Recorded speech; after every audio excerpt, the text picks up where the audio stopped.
السلام علیکم ورحمۃ اللہ تعالی وبرکاتہ۔ نحمده ونصلی ونسلم علی رسوله الکریم، اما بعد فاعوذ باللہ من الشیطان الرجیم، بسم اللہ الرحمن الرحیم۔ ان اللہ وملائکتہ یصلون علی النبی یا ایہا الذین آمنوا صلوا علیہ وسلموا تسلیما۔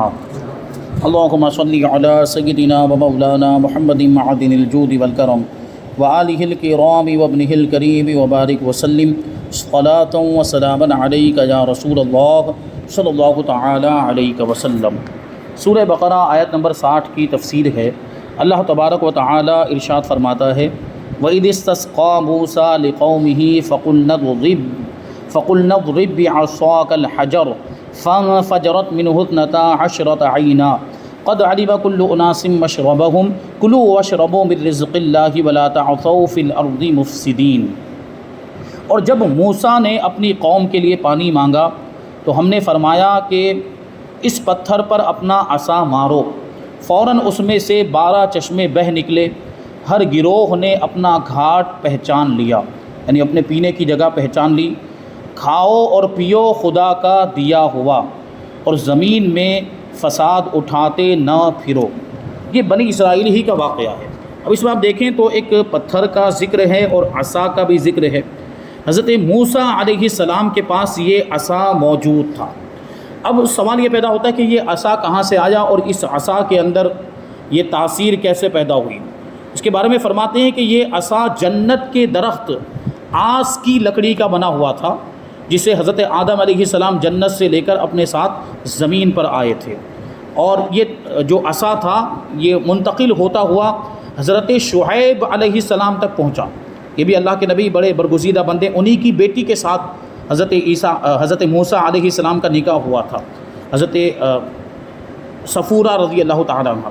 جب حضرت موسیٰ علیہ السلام نے حضرت شعیب علیہ السلام کی بکریاں چرائیں تو یہ ان کو دیا گیا، بکریاں چرانے کے لیے کام آئے۔ حضرت موسیٰ علیہ السلام کے قد کی طرح 10 ہاتھ لمبا تھا، یعنی جتنی حضرت موسیٰ علیہ السلام کی ہائٹ تھی نا اتنا ہی لمبا یہ عصا تھا، اور اس میں 2 شاخیں تھیں، یعنی یہ الگ نمایاں قسم کا عصا تھا جو تاریکی میں 2 مشعلوں کی طرح چمکنے لگتا تھا۔ اندھیرا ہوتا تو جس طرح وہ مشعل آگ جلاتے نا، لکڑی میں اوپر آگ جلاتے مشعل جلاتے، تو اس طرح اس میں روشنی ہوتی اور اجالا ہو جاتا تھا۔ حضرت موسیٰ علیہ السلام اس عصا سے بکریوں کے لیے پتے بھی جھاڑتے تھے اور اس پر تکیہ بھی لگا لیتے، یعنی اس کا سہارا لیتے تھے جہاں ضرورت پڑتی، اور دوسری ضروریات میں بھی اس کو استعمال کیا کرتے تھے۔ اور اس میں چند خصوصیات تھیں اس عصا کے اندر۔ دریائے قلزم کو اسی عصا سے خشک کیا گیا، یعنی آپ نے وہ واقعہ سنا نا، حضرت موسیٰ علیہ السلام نے جب دریائے قلزم پر یہ عصا مارا تو وہ پانی 2 حصوں میں تقسیم ہو گیا، تو یہی والا عصا تھا، یہی لاٹھی تھی۔ یہاں پتھر سے اس کے ذریعے پانی نکالا گیا۔ یہاں جو واقعہ بیان ہو رہا ہے، پتھر پر حضرت موسیٰ علیہ السلام نے اس عصا کو مارا تو اس سے پانی نکل گیا، اور یہی عصا سانپ بن کر حضرت موسیٰ علیہ السلام کی حفاظت کرتا تھا۔ اور جب وہ فرعون نے جادوگروں کو بلایا تھا نا، وہ جادوگروں نے اپنی لاٹھیاں رسیاں پھینکی تو وہ سانپ بن گئے تھے اور اژدہے بن گئے تھے۔ اللہ تعالیٰ کے حکم سے حضرت موسیٰ علیہ السلام نے اپنا یہی عصا جب اس کو پھینکا تو یہ بہت بڑا اژدہا بن گیا، اور ان کے سارے سانپ ان کی رسیوں لاٹھیوں کو وہ نگل گیا۔ تو یہ بڑا ہی جو ہے کہ با کرامت کہہ لیں یا جو ہے کہ حضرت موسیٰ علیہ السلام کا معجزہ تھا۔ یہ عصا جو ہے حضرت موسیٰ علیہ السلام کا معجزہ، تو یہ سانپ بن کر حضرت موسیٰ علیہ السلام کی حفاظت کرتا، اور پھر جب اس کو پکڑ لیتے تو دوبارہ وہ لاٹھی بن جاتا، یعنی زمین پر چھوڑتے تھے تو سانپ بن جاتا، اور واپس پکڑ لیتے تو پھر سے عصا بن جاتا تھا۔ اور اندھیری رات میں اجالے کا کام بھی دیتا تھا، مشعل کا کام دیتا تھا۔ پھر خوبی یہ کہ صرف موسیٰ ہی کے ہاتھ میں یہ کام کرتا تھا، نہ تو ان سے پہلے کسی نبی کے دست مبارک میں یہ معجزات اس سے ظاہر ہوئے، اور نہ آپ کے زمانے میں کسی دوسرے کے ہاتھ میں۔ یعنی آپ نے سنا نا کہ حضرت آدم علیہ السلام سے لے کر حضرت شعیب علیہ السلام تک منتقل ہوتا ہوا یہ عصا آیا ہے، تو کسی اور نبی کے ہاتھ میں یہ معجزات ظاہر نہیں ہوئے۔ یہ خصوصیت تھی حضرت موسیٰ علیہ السلام کی، گویا کہ حضرت موسیٰ علیہ السلام کے لیے اس عصا کو محفوظ رکھا گیا تھا، اور حضرت موسیٰ علیہ السلام کے پاس آنے کے بعد ہی یہ اللہ تعالیٰ کے حکم سے اس میں یہ معجزات ظاہر ہوئے۔ اسی لیے کہتے ہیں کہ کمالات عصا کے لیے ید بیضا چاہیے، مطلب عصا میں جو کمالات پیدا ہوئے نا، تو اسی لیے ید بیضا یعنی حضرت موسیٰ علیہ السلام کا ہاتھ بھی چاہیے۔ غالباً اس عصا کو عصا اس واسطے کہتے ہیں کہ یہ عصبون یا عصیون سے بنا ہے، جس کے معنی ہوتے نافرمانی، اسی سے لفظ عصیان اور معصیت بنا۔ چونکہ یہ فرعون وغیرہ نافرمانوں کی اصلاح کے لیے عطا ہوا تھا، اس لیے اس کو عصا کہا گیا۔ پھر ہر لاٹھی کو عصا کہنے لگ گئے۔ اب وہ جو پتھر تھا نا، اس پتھر کے بارے میں بیان کرتے جس پر حضرت موسیٰ علیہ السلام نے وہ عصا مارا تھا، وہ پتھر کون سا پتھر تھا؟ تو بعض علماء کہتے ہیں کہ یہ وہی پتھر تھا جو حضرت موسیٰ علیہ السلام کے کپڑے لے کر بھاگا تھا، جس کا ذکر سورہ احزاب میں موجود ہے۔ یعنی حضرت موسیٰ علیہ السلام کی قوم بنی اسرائیل کے لوگ برہنہ ننگے نہایا کرتے تھے لوگوں کے سامنے، وہ بے حیائی والی بات ہے۔ اور حضرت موسیٰ علیہ السلام لوگوں کے سامنے اس طرح سے برہنہ نہیں نہاتے تھے، آپ جو ہے کہ پردہ کر کے نہاتے تھے۔ تو لوگوں نے آپ پر الزام لگانا شروع کر دیا، بنی اسرائیل کے لوگ، یہ گستاخ تو تھے ہی، بے ادب بھی تھے۔ تو حضرت موسیٰ علیہ السلام پر الزام لگانے لگے کہ ان کو کوئی پوشیدہ بیماری ہے، اس لیے یہ ہمارے سامنے نہاتے نہیں ہیں بغیر کپڑوں کے۔ تو اللہ تبارک و تعالیٰ کو یہ بات گوارا نہ ہوئی کہ ان کے نبی، اللہ تعالیٰ کے نبی پر کوئی عیب لگایا جائے۔ یعنی حضرت موسیٰ علیہ السلام کو وہ عیب دار ثابت کرنے کی کوشش کر رہے تھے، اور حضرت موسیٰ علیہ السلام کی شان میں اس طرح سے بے ادبی کر رہے تھے۔ تو اللہ تعالیٰ نے ان کی براءت کو اس طرح سے ظاہر فرمایا کہ ایک مرتبہ حضرت موسیٰ علیہ السلام نہانے کے لیے تشریف لے گئے، تو اس پتھر پر اپنے کپڑے رکھ کر نہانے کے لیے تشریف لے گئے۔ یہ واقعہ تفصیل کے ساتھ وہاں پر آئے گا سورہ احزاب میں، جو آیت کریمہ ہے، یا ایھا الذین آمنوا لا تکونوا کالذین آذوا موسیٰ فبرأہ اللہ مما قالوا، کہ اے ایمان والو ان لوگوں کی طرح نہ ہو جانا جنہوں نے حضرت موسیٰ علیہ السلام کو تکلیف پہنچائی۔ یعنی یہی اسی طرح تہمت لگا کر اور ان کے اندر عیب نکالنے کی کوشش کرتے ہوئے ان لوگوں نے حضرت موسیٰ علیہ السلام کو تکلیف پہنچائی۔ فبرأہ اللہ مما قالوا، تو جو بھی ان لوگوں نے کہا تھا اس سے اللہ تبارک و تعالیٰ نے حضرت موسیٰ علیہ السلام کو بری کر دیا۔ تو بری کرنے کا معاملہ یہی ہوا تھا کہ پھر وہ پتھر جس پر حضرت موسیٰ علیہ السلام نے اپنے کپڑے رکھے تھے، وہ پتھر آپ کے کپڑے لے کر بھاگ گیا۔ یہ اللہ کی طرف سے تھا، ورنہ پتھر کہاں اٹھتا ہے اور کپڑے لے کر بھاگتا ہے؟ تو یہ اللہ تعالیٰ کی قدرت تھی کہ وہ پتھر حضرت موسیٰ علیہ السلام کے کپڑے لے کر بھاگنے لگ گیا۔ اب حضرت موسیٰ علیہ السلام بے خودی میں کہ میرے کپڑے جا رہے ہیں، پھر میں کیا پہنوں گا، اس پتھر کے پیچھے بھاگنے لگ گئے، دوڑنے لگ گئے اپنے کپڑوں کو حاصل کرنے کے لیے۔ وہ پتھر جو ہے پھر وہ بنی اسرائیل کے سامنے آ گیا، تو حضرت موسیٰ علیہ السلام بھی اپنے کپڑے لینے کے لیے اس پتھر کے پیچھے بھاگتے ہوئے وہاں لوگوں کے سامنے آ گئے۔ اب ان کو پتہ چل گیا کہ نہیں، حضرت موسیٰ علیہ السلام کے جسم میں کوئی پوشیدہ بیماری نہیں ہے۔ ان کو یقین ہو گیا کہ حضرت موسیٰ علیہ السلام کامل مکمل انسان ہیں، آپ میں کوئی عیب نہیں ہے۔ اس طرح سے اللہ تبارک و تعالیٰ نے اپنے نبی کی براءت کو ظاہر فرمایا۔ تو بیان کرتے ہیں کہ یہ وہی پتھر تھا۔ حضرت جبرائیل امین علیہ السلام نے عرض کیا تھا کہ آپ اسی پتھر کو کسی تھیلے وغیرہ میں سنبھال کر رکھ لیجئے کہ اس سے معجزات صادر ہوں گے، یعنی یہ بعد میں بھی آپ کو کام آئے گا۔ تو حضرت موسیٰ علیہ السلام نے اس پتھر کو رکھ لیا تھا۔ اور بعض علماء نے فرمایا کہ یہ طور کا پتھر تھا، کوہ طور، کہ جہاں پر اللہ تبارک و تعالیٰ کے نور کی تجلی نازل ہوئی تھی نا، وہاں کا یہ پتھر، تو وہ وہاں کے پتھر بھی برکت والے ہو گئے تھے، نورانی ہو گئے تھے۔ تو بعض علماء نے کہا کہ یہ وہاں کا ایک پتھر تھا، اور بعض علماء فرماتے ہیں کہ یہ پتھر بھی عصا کی طرح جنتی تھا، یعنی جنت سے آیا تھا، اور انہوں نے عصا کے ساتھ موسیٰ کو یہ پتھر بھی عنایت فرمایا۔ انبیاء کرام سے ہوتا ہوا حضرت آدم علیہ السلام لے کر آئے تھے، اور حضرت آدم علیہ السلام کے بعد دوسرے انبیاء کرام میں منتقل ہوتا ہوا حضرت شعیب علیہ السلام تک پہنچا، اور شعیب علیہ السلام نے حضرت موسیٰ علیہ السلام کو عصا کے ساتھ یہ پتھر بھی عطا فرمایا تھا۔ اور کہتے ہیں کہ یہ پتھر سنگ مرمر کا تھا، 2 گز مربع، یعنی 1 گز لمبا اور 1 گز چوڑا۔ گز مطلب ایک ہاتھ کی جتنی لمبائی، انگلیوں سے لے کر کوہنی کے اوپر تک کی لمبائی، تو اتنا لمبا چوڑا یہ پتھر تھا۔ اور بعض علماء نے فرمایا کہ اس سے عام پتھر مراد ہے، کوئی خاص پتھر مراد نہیں، یعنی جس پتھر پر آپ عصا مارتے اس سے پانی جاری ہو جاتا تھا، کوئی بھی عام پتھر پر بھی عصا مارتے تھے تو اس سے پانی نکل جاتا تھا۔ یہ حضرت حسن بصری اور وہب ابن منبہ کا قول ہے، اور یہی زیادہ صحیح معلوم ہوتا ہے، کیونکہ اس صورت میں اعلیٰ معجزہ ظاہر ہوگا کہ اگر وہ خاص پتھر ہوتا یا جنتی پتھر ہوتا اور اس سے پانی نکلتا تو کوئی کہہ سکتا تھا کہ یہ تو جنتی پتھر، اس سے پانی نکلنا کوئی بڑی بات تھوڑی ہے۔ جنت میں تو اس طرح کی باتیں ہوں گی نا، اللہ تعالیٰ کی قدرت کے مظاہر دیکھنے کو ملیں گے، تو اس میں کوئی اتنی تعجب کی بات نہیں ہوگی، اتنی کوئی حیرت کی بات نہیں۔ اور معجزہ جو ہوتا ہے نا، وہ لوگوں کو تعجب میں مبتلا کر دیتا ہے، لوگوں کو حیرت میں۔ تو جتنی زیادہ حیرت ہوگی، جتنا زیادہ تعجب ہوگا، اتنا ہی بڑا وہ معجزہ مانا جائے گا۔ تو اس کو عام پتھر مانیں تو اس طرح سے یہ معجزہ اور بڑا بن جاتا ہے۔ اب اس تفسیر کا خلاصہ بیان کرتے ہیں، یعنی اللہ تبارک و تعالیٰ بنی اسرائیل کو پھر سے مخاطب کرتے ہوئے ارشاد فرما رہا ہے کہ اے بنی اسرائیل، رب کی یہ نعمت بھی یاد کرو جبکہ میدان تیہ میں تمہارے سائے اور خوراک اور لباس کا انتظام ہو چکا۔ یعنی 40 سال تک میدان تیہ میں رہے تھے نا، وہ واقعہ آپ دوبارہ ذہن میں اس کو تازہ کریں۔ تو میدان تیہ میں ان کے لیے سائے کا بھی انتظام ہو گیا بادل کے ذریعے سے، اور ان کے لیے خوراک کا، منہ و سلوہ کا انتظام ہوا تھا، لباس کا بھی انتظام ہو گیا کہ ان کے لباس پرانے نہیں ہوتے تھے اور میلے بھی نہیں ہوتے تھے، آپ نے وہ سنا۔ تو حضرت موسیٰ علیہ السلام نے تمہارے لیے رب سے پانی مانگا، یعنی جب آپ ان کو پیاس لگی تو حضرت موسیٰ علیہ السلام کے پاس آئے اور پانی اور پیاس کی شکایت کی کہ پانی تو نہیں ہے یہاں پر، پانی کا بھی انتظام ہو جائے، کھانے کا تو انتظام ہو گیا ہے۔ تو حضرت موسیٰ علیہ السلام نے اپنے رب سے اپنی قوم کے لیے پانی مانگا۔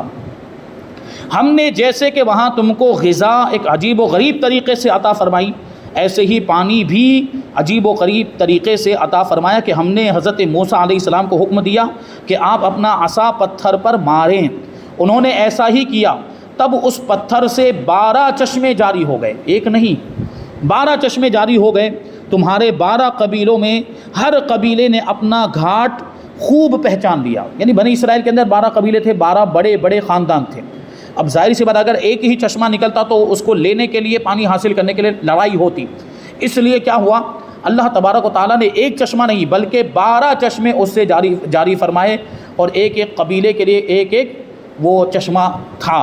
تو ہر قبیلے نے اپنا اپنا گھاٹ اور پانی پینے کی جگہ کو پہچان لیا، اور ہر طرح آرام سے ان لوگوں نے پانی حاصل کیا۔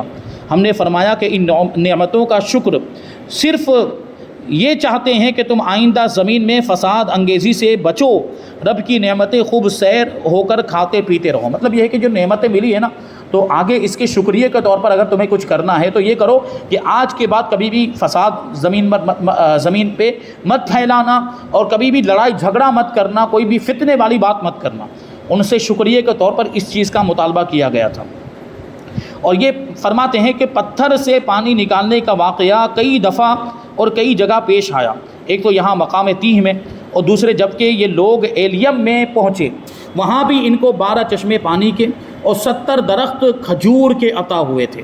تیسری بار جب کہ یہ لوگ مقام قادس میں پہنچے تو ہر جگہ اسی پتھر سے پانی نکلا، یا علیحدہ پتھروں سے پانی نکلا ہے۔ خیال رہے کہ یہاں نہ تو یہ فرمایا گیا کہ بنی اسرائیل نے رب سے پانی مانگا، اور نہ یہ فرمایا کہ موسیٰ نے اپنے لیے پانی مانگا، تاکہ 3 باتوں کی طرف اشارہ ہو جائے۔ ایک یہ کہ اے اسرائیلیوں، تم نے ہمیشہ موسیٰ کو دکھ دیا ہے، تکلیف پہنچائی، مگر انہوں نے ہمیشہ تمہیں آرام پہنچایا ہے۔ تم بے وفا ہو اور وہ وفادار ہیں۔ دوسرے یہ کہ اگر براہ راست تم ہم سے پانی مانگتے تو ہم پانی نہ دیتے، کہ تم تو مستحق عذاب ہو، عذاب کے حقدار ہو نافرمانی کی وجہ سے۔ موسیٰ علیہ السلام کی وساطت، ان کے رحم و کرم سے ہم نے تمہیں پانی دیا ہے، ان کے واسطے اور وسیلے سے تمہیں پانی دیا ہے۔ اچھوں کے صدقے میں بروں پر رحمت نازل ہو جاتی ہے۔ اور تیسرے یہ کہ وہاں حضرت موسیٰ علیہ السلام نے اپنے لیے پانی نہ مانگا، قوم کے لیے پانی مانگا۔ قوت قدسیہ والے جو لوگ ہوتے ہیں نا، یعنی اللہ تعالیٰ کی طرف سے جو طاقت اور قوت ان کو ملتی، روحانی طاقت والے جو لوگ ہوتے ہیں، وہ کھانے پینے کے چندہ حاجت مند نہیں ہوتے، یعنی ان کو کھانے پینے کی ضرورت ہی نہیں ہوتی، وہ لمبے لمبے عرصے تک بغیر کھانے کے بھی رہ لیتے۔ آپ نے اولیاء کرام کے بھی واقعہ سنے ہوں گے نا، کہ لمبے لمبے عرصے تک کچھ بھی کھاتے نہیں تھے، کچھ بھی پیتے نہیں، ہفتے میں ایک مرتبہ تھوڑا بہت کچھ کھا لیا، ایسے بہت سارے واقعات آپ نے سنے ہوں گے۔ ہمارے حضور نبی پاک صلی اللہ علیہ وسلم روزہ وصال رکھا کرتے، اس میں جو صوم وصال جس کو کہا جاتا ہے، اس میں کئی دن تک کچھ بھی کھاتے پیتے نہیں تھے۔ صوم وصال کا مطلب یہ ہوتا ہے کہ یہ ابھی روزہ کھولا، پھر سے روزہ شروع کر دیا، پھر سے روزہ، یعنی روزہ کھولنے کے بعد دوسرا روزہ شروع کر دیتے، کچھ بھی کھاتے پیتے نہیں تھے۔ حضرت عیسیٰ علیہ السلام تقریباً 2000 سال سے بغیر کھائے پیے آسمان پر زندہ ہیں۔ آپ کو اٹھا لیا گیا نا آسمان پر، تو آسمان پر موجود ہے نا حضرت عیسیٰ علیہ السلام، یہ ہمارا عقیدہ ہے۔ اور وہاں ابھی کچھ بھی کھا نہیں رہے، کچھ بھی پی نہیں رہے، پھر بھی زندہ ہیں، یہ اللہ تعالیٰ کی قدرت ہے۔ اصحاب کہف کا واقعہ آپ نے سنا ہے کہ وہ غار میں رہے، اللہ تبارک و تعالیٰ نے ان پر نیند طاری کر دی، کتنے سالوں تک وہاں پر وہ رہے اصحاب کہف، بلکہ ان کے صحبت یافتہ ہزارہا سال سے بغیر کھائے پیے سو رہے ہیں۔ سلطان العارفین حضرت بایزید بستامی نے 3 سال تک پانی ہی نہیں پیا، اسی طرح حضرت موسیٰ علیہ السلام بغیر کھائے پیے عرصہ گزار سکتے تھے، یعنی اللہ تعالیٰ نے آپ کو بھی قوت قدسیہ عطا فرمائی تھی۔ آپ کا تو معاملہ یہ تھا کہ آپ کو کچھ کھانا نہ بھی ملتا، کوئی پانی پینے کی چیز نہ بھی ملتی، تب بھی آپ وقت گزار سکتے تھے۔ تو حضرت موسیٰ علیہ السلام کو پانی کی ضرورت ہی نہیں تھی۔ حضرت موسیٰ علیہ السلام نے پانی کس کے لیے مانگا؟ پروردگار فرماتا ہے تمہارے لیے پانی مانگا، ان نعمتوں کا شکریہ ادا کرو اور نبی آخر الزماں پر ایمان لے آؤ۔ اس آیت کریمہ سے چند باتیں معلوم ہوئی۔ پہلی بات تو یہ معلوم ہوئی کہ اپنے ساتھ لاٹھی رکھنا سنت ہے، دیگر انبیاء کرام کا بھی یہ عمل رہا ہے، اور خود ہمارے نبی علیہ الصلوۃ والسلام کا قول بھی مشہور ہے کہ بعض وقت بھائی ساتھ چھوڑ جاتا ہے مگر لاٹھی ساتھ نہیں چھوڑتی، یعنی یہ لاٹھی کام آتی ہے، اگر اپنے ساتھ میں لاٹھی رکھی ہو، جنگل وغیرہ میں سفر کر رہے ہوں تو یہ کام آ سکتی ہے۔ دوسرا فائدہ یہ ہے کہ یہ پتلا بید یا چھوٹی قمچی سے سنت ادا نہیں ہوگی، پتلی سی لکڑی لے لی یا چھوٹی سی لکڑی لے لی تو اس سے یہ سنت ادا نہیں ہوگی، بلکہ اپنے قد کے برابر لاٹھی ہونی چاہیے یا سینے تک ہونی چاہیے۔ حضرت موسیٰ علیہ السلام کی لاٹھی ان کے قد کے برابر تھی، اور حضور پاک صلی اللہ علیہ وسلم کا عصا سینے تک پہنچتا تھا۔ ہم اور آپ دیکھتے ہیں نا یہاں جمعہ میں بھی جو لاٹھی عصا لیا جاتا ہے وہ بھی سینے تک ہوتا ہے، وہ یہی سنت ہے نبی پاک صلی اللہ علیہ وسلم کی سنت۔ اگرچہ بعض علماء نے اس کو مکروہ بھی لکھا ہے، خطبے کے وقت عصا لینا، یعنی یہ وہ بعض علماء کا کہنا یہ ہے کہ حضور پاک صلی اللہ علیہ وسلم نے خطبے میں جو عصا لیا ہے وہ اس وجہ سے کہ حضور پاک صلی اللہ علیہ وسلم اس پر ٹیک لگاتے تھے، عمر زیادہ ہو گئی تھی تو استراحت کے لیے کہ اس کے ذریعے سے ایک سہارا ہو جائے۔ تو جو نوجوان ہے، جو طاقتور ہے، اس کو عصا لینے کی کیا ضرورت ہے، اس کو ٹیک لگانے کی کیا حاجت جو مضبوط آدمی ہو۔ بہرحال مطلقاً دیکھا جائے تو حضور پاک صلی اللہ علیہ وسلم نے عصا لیا ہے تو اس اعتبار سے اس کو سنت کہا جا سکتا ہے۔ حضور پاک صلی اللہ علیہ وسلم کی لاٹھی کے نیچے لوہے کا گولا بھی ہوتا تھا، یعنی لوہے کا گولا اس میں لگایا ہوا تھا۔ اب اس سے کیا کام کرتے تھے کہ ضرورت کے وقت جیسے کہ استنجا وغیرہ کے لیے ڈھیلے کا استعمال کرنا ہے تو ڈھیلے وغیرہ کو توڑتے تھے، اس سے کہ کوئی بڑا پتھر ہے یا کوئی بڑا ڈھیلا آ گیا اس کو توڑنا ہے، اس کو چھوٹے چھوٹے ڈھیلے بنانے ہیں استنجا کرنے کے لیے قضاء حاجت کے بعد، تو وہ اس میں کام آتا تھا۔ اور جنگل میں نماز پڑھتے وقت سامنے گاڑ کر اس کو سترے کا بھی کام لیا جاتا تھا، یعنی نمازی اب نماز پڑھنے آگے سے کوئی گزرے گا تو یہ درست نہیں ہے، تو سترا یعنی کوئی آڑ اگر ہو جائے تو اس کے بعد سے گزرنا جائز ہو جاتا ہے، تو یہ عصا سترے کے طور پر بھی استعمال ہوتا تھا۔ اور اب بنوٹ وغیرہ میں بھی وہی لاٹھی زیادہ کام دیتی ہے جو سینے تک ہو۔ بنوٹ کا مطلب کیا ہوتا ہے، وہ جیسے مقابلے ہوتے ہیں نا لاٹھی چلانے کے مقابلے، وہ ٹریننگ لیتے ہیں، وہ لاٹھی کا کھیل ہوتا ہے، لاٹھی سے لڑتے ہیں ایک دوسرے سے، تو اس میں بھی آپ نے وہ لاٹھی دیکھی ہوگی تو وہ لمبی ہی ہوتی ہے، وہ سینے تک ہی ہوتی ہے۔ اور تیسری بات یہ معلوم ہوئی کہ استسقاء یعنی اللہ تبارک و تعالیٰ سے پانی مانگنا یہ سنت ہے، انبیاء کرام کی سنت ہے۔ یعنی جیسے مثال کے طور پر کبھی کہیں پر بارش بند ہو گئی، بارش نہیں ہو رہی ہے، تو اس وقت بھی اللہ کی بارگاہ سے پانی مانگا جاتا ہے، یعنی بارش مانگی جاتی ہے۔ اور ایسے موقع پر ہماری شریعت میں ایک نماز بھی ہے جس کو نماز استسقاء کہا جاتا ہے، وہ نماز بھی پڑھی جاتی ہے، وہ پانی طلب کرنے کے لیے ہوتی ہے، یہ بھی انبیاء کرام کی سنت ہے۔ حضور پاک صلی اللہ علیہ وسلم نے بھی کبھی تو صرف پانی کی دعا فرمائی ہے اور کبھی اس کے لیے نماز استسقاء بھی پڑھی ہے، اور اب بھی ہر طرح جائز، یعنی ڈائریکٹ بارش کی دعا بھی کر سکتے ہیں اور نماز استسقاء پڑھنے کے بعد بھی دعا کر سکتے ہیں۔ بہتر یہ ہے کہ جب بارش کی دعا کرنا ہو تو اولاً توبہ کریں، اپنے گناہوں سے توبہ کریں، کیونکہ بارش بند ہوتی ہے نا تو ہمارے گناہوں کی وجہ سے بند ہوتی ہے۔ پھر صدقہ اور خیرات کریں کہ صدقہ اور خیرات کی وجہ سے بھی بلائیں اور مصیبتیں ٹل جایا کرتی ہیں۔ اگر روزہ بھی رکھ لیں تو اور اچھی بات ہے۔ پھر معمولی لباس پہن کر، بہت قیمتی لباس نہیں ہونا چاہیے، معمولی لباس، سادہ لباس پہن کر عاجزی کرتے ہوئے عیدگاہ وغیرہ میں جائیں۔ عیدگاہ جو شہر کے باہر ہوتی ہیں وہاں پر جائیں، یا پھر یہ کہ کوئی خالی میدان میں چلے جائیں، یعنی ایسی جگہ پر یہ نماز پڑھنی ہے جہاں چھت نہ ہو، آسمان اور نمازیوں کے بیچ میں کوئی آڑ نہ ہو۔ جانور اور کمزور بچوں کو بھی ساتھ میں لے جائیں، کیونکہ ہو سکتا ہے ہمارے گناہوں کی وجہ سے ہمیں بارش نہ ملے، جانوروں کی وجہ سے مل جائے یا کمزور بچوں کی، کیونکہ ان کے تو گناہ کے معاملات نہیں ہیں نا، ابھی جو نابالغ بچے ہیں ہو سکتا ہے ان کی وجہ سے ہمیں بارش مل جائے۔ کفار و مشرکین کو ہرگز بھی اپنے ساتھ میں لے کر نہ جائے، کیونکہ وہ تو کافر ہے نا۔ جب ہمارے گناہوں کی وجہ سے بارش بند ہو جاتی ہے تو کفر کی وجہ سے کیسے معاملات ہوں گے؟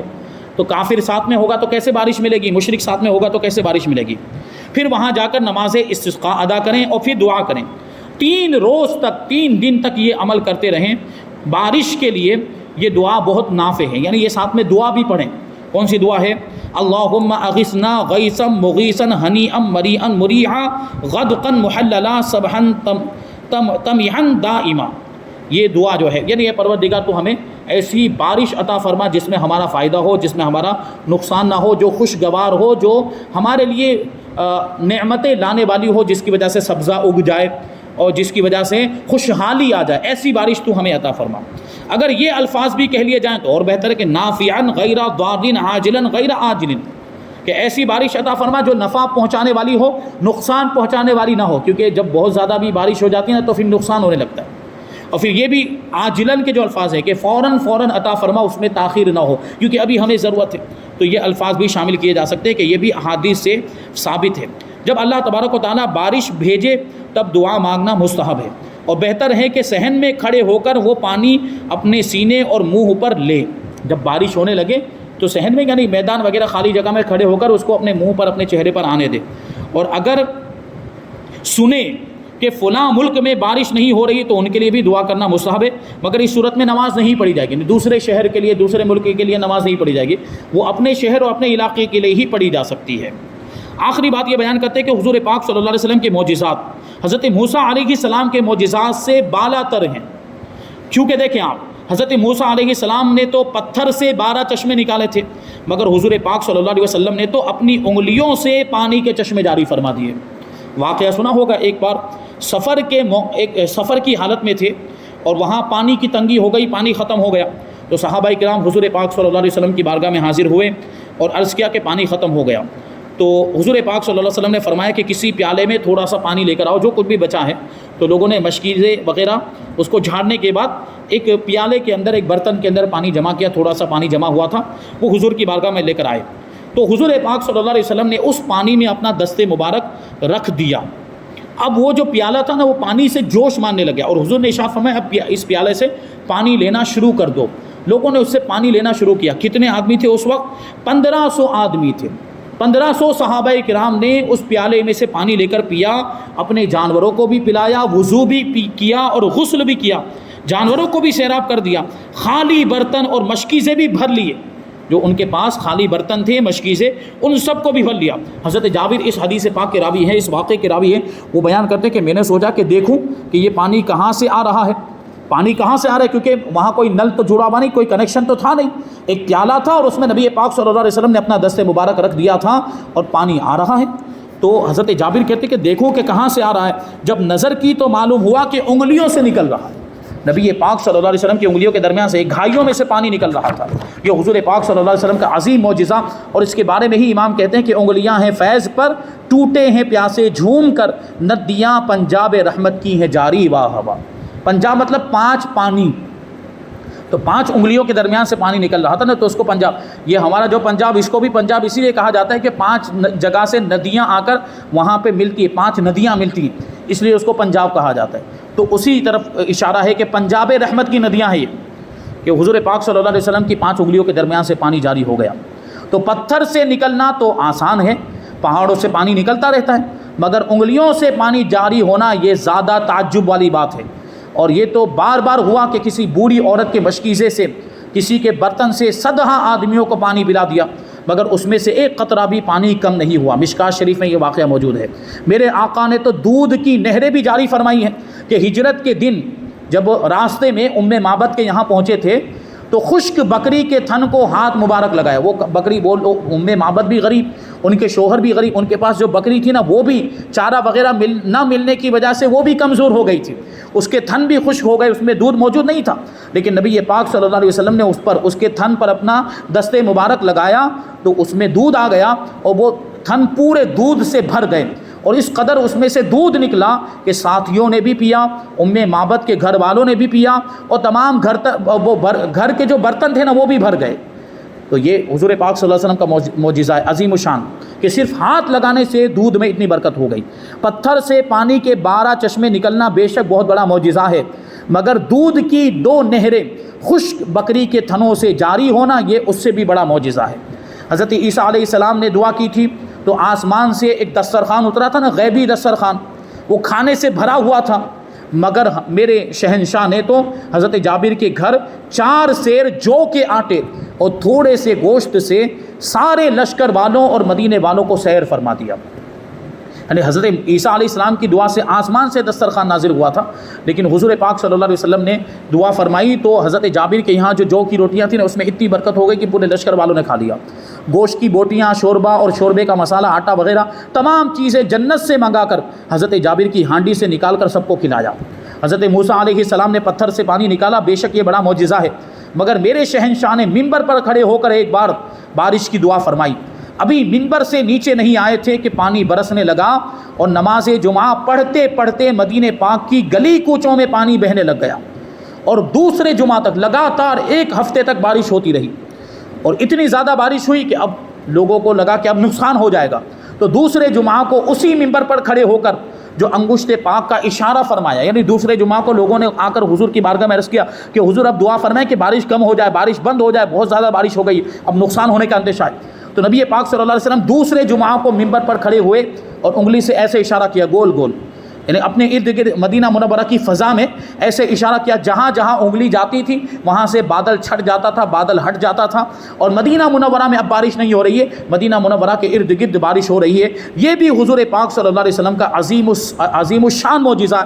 اس سے یہ بات معلوم ہوئی کہ دیگر انبیاء کرام کی حکومت زمین اور زمین کی چیزوں پر تھی، مگر ہمارے آقا کی حکومت اور آپ کی سلطنت زمین و آسمان بلکہ دونوں جہان کی ہر چیز پر تھی۔ حضور پاک صلی اللہ علیہ وسلم کے معجزات آپ دیکھیں تو اس سے پتہ چلتا ہے کہ صرف زمین ہی نہیں بلکہ آسمان پر بھی، آسمان والوں پر، آسمان کی چیزوں پر بھی آپ کی حکومت تھی کہ بارش برسانا اس کا تعلق آسمان سے۔